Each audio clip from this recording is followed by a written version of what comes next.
Vamos a hablar de reduccionismo y holismo porque lo menciono mucho.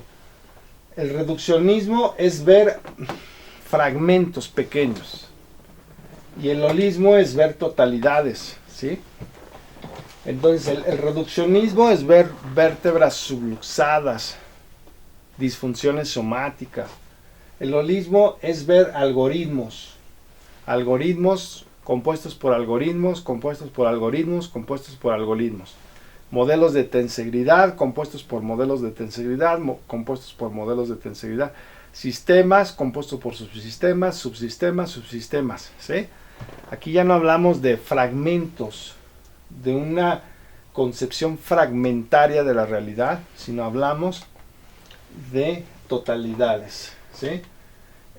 Por ejemplo, aquí, el holismo analiza sistemas y sus propiedades como un todo relacionado e interdependiente, inter e intradependiente. Pero el reduccionismo solamente implica visiones fragmentadas de la realidad, inconexas, que dificultan apreciar el origen del problema y su naturaleza también. O sea, aquí tienes el mundo entero y aquí tienes fragmentos del mundo, ¿no? Por ejemplo, aquí calentamiento global, desertificación, extinción de especies, problemas medioambientales, basura, residuos, pero aquí estás viendo el todo, ¿ok? Entonces el reduccionismo contra el holismo, ¿ok? Aquí está otra vez el reduccionismo contra el holismo, ¿sí? El reduccionismo, aquí la suma de partes equivale al todo. No se pueden reducir las partes y retener el significado del todo. El reduccionismo ve solamente una rueda, un manubrio, un asiento, o unos rayos, un pedal, ¿sí? un cuadro de bicicleta, etc. Pero el holismo ve la bicicleta completa, como un sistema compuesto por subsistemas. Entonces, aquí yo aplico la teoría general de los sistemas de Ludwig von Bertalanffy. Tienes que leer a Ludwig von Bertalanffy en la teoría general de los sistemas. También aplico la teoría de los niveles jerárquicos, que se le ha dado muy poca atención en la ciencia, pero ha habido congresos internacionales de teoría de los niveles jerárquicos. Eso fue allá por la década de los 60, 70 del siglo pasado. Los niveles jerárquicos, esta teoría indica que todo el universo está compuesto por sistemas compuestos por subsistemas. Entonces son sistemas jerárquicos. Entonces, por ejemplo, aquí, los quarks, las partículas subatómicas te van a producir el átomo. El átomo en unión te va a producir enlaces covalentes iónicos, moléculas. Las moléculas en unión te va a producir, por ejemplo, organelos de la célula, retículo endoplásmico, ribosoma, mitocondria, etc. Esos organelos van a formar en conjunto con membrana, citoplasma y núcleo una célula. Varias células van a formar tejidos, varios tejidos van a formar sistemas, varios sistemas van a formar aparatos, varios aparatos van a formar organismos, varios organismos una población, varias poblaciones una comunidad, etcétera, ¿sí? Y así te vas al planeta entero, el sistema solar, la galaxia entera, el cúmulo de galaxias, el supercúmulo de galaxias, y prácticamente no tiene fin, ¿no? El filósofo Ken Wilber hablaba de holones, ¿no? Un holón dentro de otro holón, dentro de otro holón. La palabra holón viene del griego holon, que significa sistema o un conjunto, un todo. Un todo dentro de un todo, dentro de otro todo, dentro de otro todo. Ese es un punto de vista holístico, ¿sí? Entonces, esa es la teoría general de los sistemas y la teoría de los niveles jerárquicos. Entonces, cuando alguien te habla de una subluxación vertebral, es un modelo reduccionista, porque nada más ve partecitas, fragmentos, ¿sí? Entonces, esta epistemología reduccionista hace mucho daño a la profesión quiropráctica, al quiropráctico, y al paciente, porque no nos ayuda a ver totalidades, holones, ¿no? Como dice Ken Weaver. El modelo reduccionista también involucra al modelo del complejo de subluxación vertebral, que como ya te dije son disfunción muscular, nerviosa, patofisiología, disfunción del tejido blando y disfunción articular, pero otra vez se basa en uno o dos segmentos vertebrales. Acuérdate que un segmento es la unión de dos vértebras, es una unidad de movimiento, una unidad motora, unidad móvil. ¿Ok? Entonces aquí hay un paradigma reduccionista. ¿Ok? Un hueso fuera del lugar que comprime un nervio y que provoca todo esto. A pesar de las grandes ventajas del modelo de complejo de subluxación vertebral, sigue siendo reduccionista. Aquí podemos ver los modelos reduccionistas, en este caso de Robert Main, ¿no? Hacia la metámera, los problemas de la médula espinal y de los nervios periféricos, de la raíz dorsal y la ventral, pues te va a afectar el vaso, ¿no? La arteria, la vena, te va a afectar la articulación, te va a afectar el miotomo, te va a afectar los tejidos a nivel microscópico, macroscópico, etc. Dermatomo, miotomo y esclerotomo te lo va a afectar. Fíjate cómo son diferentes grados de reduccionismo, como ya he venido señalando. Entonces acuérdate que el principio es el holismo. Se supone que uno de los principios de la profesión quiropráctica es el holismo, pero seguimos todavía con modelos reduccionistas, a pesar de las bondades también del sistema de Robert Main. ¿Ok? Entonces, ¿por qué la profesión quiropráctica tiene un vitalismo superficial y mal comprendido? Porque los Palmer nunca entendieron lo que era realmente el vitalismo de los médicos vitalistas europeos, ¿sí? ¿Por qué es mejor una epistemología holista que una reduccionista? Porque la reduccionista solamente ves fragmentos de una realidad y la holista ves sistemas conformados por subsistemas. ¿Por qué el holismo de la quiropráctica ha sido superficial y mal comprendido? Porque realmente no es un holismo, ¿sí? Bien. Entonces aquí tenemos que ver totalidades. La totalidad del organismo, la totalidad del sistema cardiovascular, la totalidad, aquí está, este es el sistema, bueno, este es el sistema muscular, musculoesquelético, este parece ser el sistema nervioso, este es el sistema digestivo, acá está el sistema pulmonar, bueno, cardiorrespiratorio, y este es el sistema óseo, ¿no? Entonces tenemos que ver sistemas completos, ¿no? Ya no fragmentos, no puedes ver arterias aisladas, venas aisladas, un corazón aislado, un hígado aislado. Todo esto lo tenemos que ver cómo funcionan un aparato, qué es un sistema. Un sistema, por ejemplo, el sistema nervioso, el sistema óseo, el sistema muscular, ¿no? Sistema muscular, sistema nervioso y aquí está el sistema óseo. Estos tres juntos, esqueleto, músculos y sistema nervioso, conforman el aparato locomotor. Un aparato es la unión de, en este caso, de tres sistemas: el muscular, el nervioso y el esquelético. Entonces tenemos que ver, pero este sistema, el aparato locomotor, también depende mucho del sistema cardiovascular, sino cómo se nutre. Y el sistema cardiovascular depende bastante del sistema cardiorrespiratorio. Y a su vez dependen todos del sistema digestivo y del sistema de ingesta y excreción de los alimentos. Entonces todos los aparatos y sistemas son inter e intradependientes. No podemos ver realidades fragmentadas. Ahora, antes se hablaba de los libros, decían el sistema endocrino, ahora se dice es el sistema psiconeuroendocrino, porque la psique, el sistema nervioso, modulan el sistema endocrino. al sistema de las glándulas y las hormonas, ¿sí? Antes se hablaba del sistema inmunitario, ahora se describe, la literatura empieza a describir el sistema psico-neuro-inmunitario. ¿Por qué? Porque la psique y el sistema nervioso modulan o gobiernan o orquestan al sistema inmunitario, ¿sí? Y así podemos decir el sistema psico-neuro-músculo-esquelético. Entonces ve, o psico-neuro-digestivo. Porque, por ejemplo, te voy a poner un ejemplo.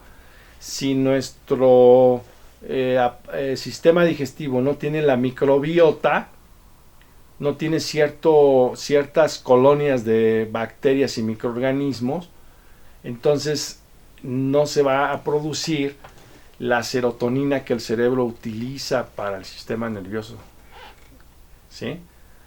Y tampoco se van a producir muchos aspectos que favorecen la creación de los glóbulos blancos. Entonces ve cómo la microbiota está relacionada no solamente con un buen proceso digestivo, sino también con nuestro sistema inmunitario y con nuestra salud mental. Si tenemos bajos niveles de serotonina, nos vamos a deprimir. Entonces la microbiota está muy relacionada con los niveles de pensamientos positivos o negativos que tengamos. Y a su vez esos pensamientos, esa salud mental va a tener un efecto directo o indirecto en el sistema músculo-esquelético. Entonces ve cómo todos los aparatos y sistemas se encuentran relacionados, ¿sí? Aquí tenemos el sistema nervioso central y ve cómo es un dendrograma, es un programa cibernético. Aquí tenemos el cerebro, que es la raíz del árbol, la médula espinal, que es el tronco, y aquí están los nervios periféricos, que son las ramas. Es un árbol invertido. Aquí está en su vista lateral, ¿ok? Pero si lo ves, todo es un sistema, es un árbol, es un dendrograma, del griego dendron. Es un sistema cibernético. Esto que estás viendo aquí es la pieza de materia más compleja del universo. Es un sistema computacional de una inextricabilidad, de una complejidad infinita, ¿sí? Entonces aquí estás actuando sobre todo el sistema nervioso, como si es un algoritmo, un holón, un sistema. El modelo holista de las cadenas musculares. Aquí tenemos las cadenas cruzadas, las cadenas rectas, ¿sí? La cruzada anterior, la cruzada posterior, la recta posterior. Hay también recta anterior. En fin, hay varios modelos de cadenas musculares o de cadenas miofaciales. Hay aproximadamente entre 4 y 5 modelos diferentes de cadenas. Uno de los más famosos es el osteópata Leopold Busquet. Y si lees los tomos que él escribió hace más de 30 años sobre cadenas musculares, vas a entender mucho más cómo, aunque Leopoldo Busquet no lo dice, pero realmente todos estos son algoritmos, ¿sí? Esto es un algoritmo. De hecho, esto es un sistema fractal que se ramifica y se vuelve a ramificar y se vuelve a ramificar y se vuelve a ramificar. ¿Sí? Es un sistema fractal, son matemáticas fractales y estos son puras matemáticas discretas, son puros algoritmos.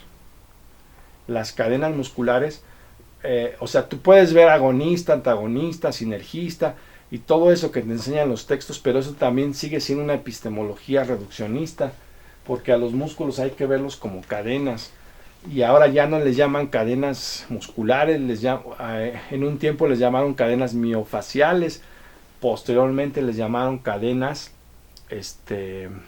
fisiológicas, porque no nada más está incluida el músculo y la fascia, sino también huesos, nervios, vasos sanguíneos, etcétera, ¿ok? El modelo holista del esqueleto humano, si asististe al seminario de Nueva Quiropráctica, ahí te expliqué por qué el esqueleto humano es un algoritmo A', B', B', C', D', D', etcétera, ¿ok? Entonces, el esqueleto humano también es un algoritmo recursivo. Algoritmo, algoritmo, algoritmo. ¿Ok? Entonces tenemos que ver todo el algoritmo, no nada más un segmento vertebral que pellizca un nervio. La columna vertebral y junto con la pelvis y el hueso occipital conforman también un algoritmo, como yo te expliqué, A', B', B', CS', D'. Entonces es un algoritmo. Si ves la fascia, todo el tejido conectivo es también un modelo de tensegridad. Aquí está un modelo de tensegridad. La columna vertebral es un modelo de tensegridad. Digo, ahorita los osteópatas desde hace unos 15 o 20 años han adoptado mucho en su literatura los modelos de tensegridad. Pero la realidad es que la columna y pelvis, el tejido conjuntivo, el aparato locomotor, son modelos de tensegridad, la misma pelvis, ¿sí? Entonces, no veas un hueso fuera del lugar que pellizca un nervio, sino ve un modelo que tiene en su interior otro modelo, que tiene en su interior otro modelo de tensegridad. ¿Qué es la tensegridad? Bueno, pues la tensegridad es el equilibrio entre tensión y flexibilidad. Por ejemplo, la columna vertebral me permite tener cierta rigidez y estructura de mi cuerpo, si no parecería gelatina y todo se desvanecería, pero a la vez me permite cierto grado de flexibilidad porque me permite ciertos movimientos. Entonces es un modelo de tensegridad, rigidez con flexibilidad, es una combinación, un equilibrio. Entonces el modelo que yo estoy proponiendo no ve ya realidades fragmentadas, sino sistemas, y se basa en la teoría general de los sistemas, en el paradigma del pensamiento complejo, en las ciencias de la complejidad, en la fenomenología de Husserl aplicada a la interpretación del cuerpo humano, en la hermenéutica filosófica, ¿sí?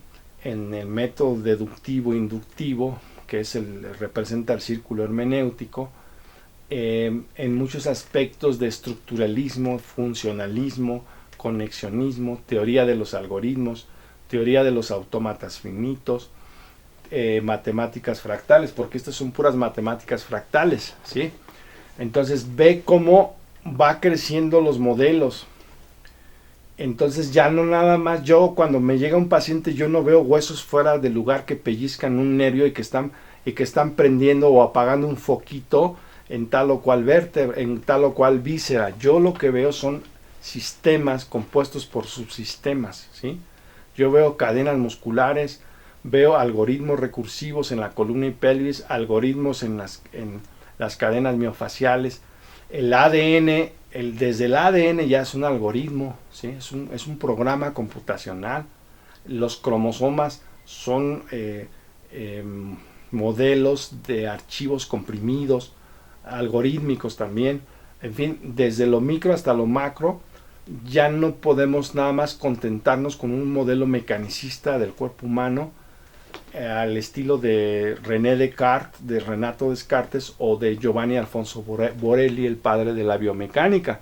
Tenemos que ver el aspecto biomecánico, pero también es muy importante ver al cuerpo desde un punto de vista informático, cibernético o computacional, porque eso nos va a ayudar a tener un paradigma más integrador, no solamente observar huesos fuera del lugar que están comprimiendo, pellizcando el nervio y que por lo tanto no está fluyendo la inteligencia innata que es Dios mismo ahí trabado en tu raíz nerviosa por una estenosis foraminal que jamás la vas a poder comprobar ni con resonancia ni con radiografía, a menos que sea un problema crónico de estenosis foraminal y que provoque un síndrome de compresión radicular.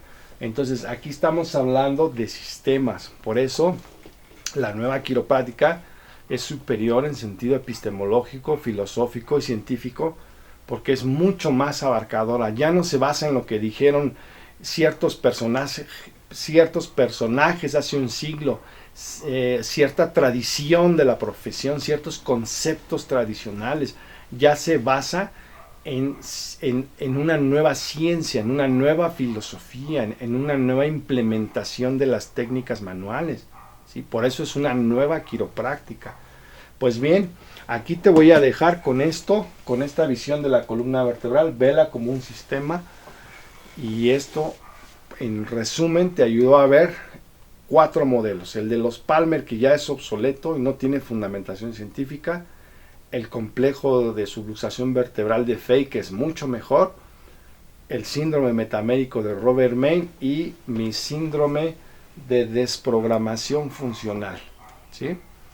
Entonces es un síndrome de desprogramación funcional, porque aquí estamos hablando de desprogramación de la columna y pelvis, del sistema nociceptivo, del sistema propioceptivo, ¿sí? Estamos hablando del sistema neuromusculoesquelético, etcétera, etcétera. Aquí estamos hablando de sistemas. Hay una desprogramación, ¿sí?